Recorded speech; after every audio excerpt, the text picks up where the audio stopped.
Ko'z oldingizga keltira olasizmi? Daraxtlarsiz dunyo qanday bo'ladi? Havo iflos, qushlar yo'q, mayin shabodalar ham avvalgidek emas. Mutlaqo jimjitlik. Bugun ekologik vaziyat shu darajaga keldiki, bitta daraxtning kesilishi ham musibat bo'lishi kerak aslida. Biroq bunday bo'lmayapti va insoniyat daraxtlarni ayovsiz tarzda kesishda davom etmoqda. Mutaxassislar esa tobora biz tomon yaqinlashib kelayotgan xavfdan ogohlantirmoqda. Ba'zi olimlarning fikricha esa dunyoda 6-ommaviy qirilish jarayoni allaqachon boshlangan. Fojiaga qanchalik yaqin turganimizni tushunish uchun quyidagi faktlarga e'tibor qaratishning o'zi kifoya. Dunyo bo'yicha tropik o'rmonlarning yarmi allaqachon yo'q qilingan. Ularni tiklash uchun esa 100 yillar kerak bo'ladi. Hozirda quruqlikning atiga 30% o'rmonlar bilan qoplangan. Daraxtlarning muntazam kesilishi atmosferadagi uglerod oksidi miqdorini 6-12% ga oshiradi.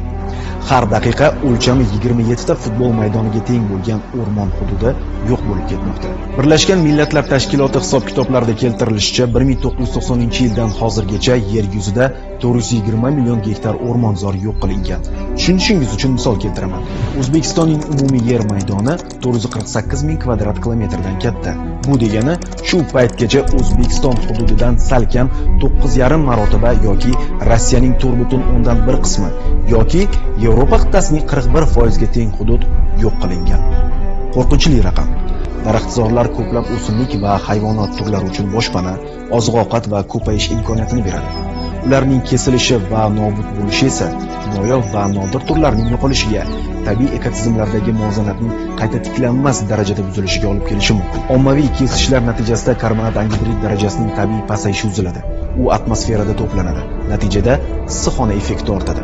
Bu global isish va iqlim o'zgarishiga hissa qo'shib, ob-havoga ta'sir qiladi. Natijada suv toshqinlari, kuchli bo'ronlar va qurg'oqchilik kabi ofatlarga olib keladi. Insonlar salomatligiga xavf soluvchi kasalliklar ko'payadi. Tadqiqotlarning ko'rsatishicha, daraxtlar kesilishi oqibatida ekotizimlarning buzilishi, bezgak, dengi isitmasi va boshqa hayvonlar orqali yuqadigan kasalliklarning tobora keng tarqalishiga turtki bo'ladi. Zero, yashash muhitining yo'qolishi hayvonlarni ko'pincha odamlar yashaydigan hududlarga o'tishga majbur qiladi. Bu esa kasalliklarning odamga yuqish xavfini oshiradi. Biroq oqibatlar faqat ekologik va tibbiy oqibatlar bilan cheklanmaydi. Bu o'z ortidan ham ijtimoiy, ham iqtisodiy tabiatga ega bo'lgan muammolarni boshlab keladi.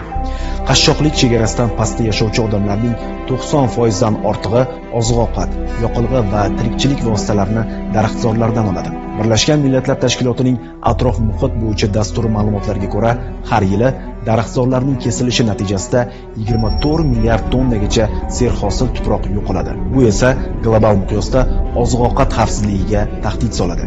Chunki yildan yilga qishloq xo'jaligi uchun yaroqli yerlar tobora kamayib bormoqda. Aslida daraxtlarni qayta ekib tiklasa bo'ladi. Bu uchun kesilgan daraxtlar o'rniga yangi ko'chatlar ekilishi kerak.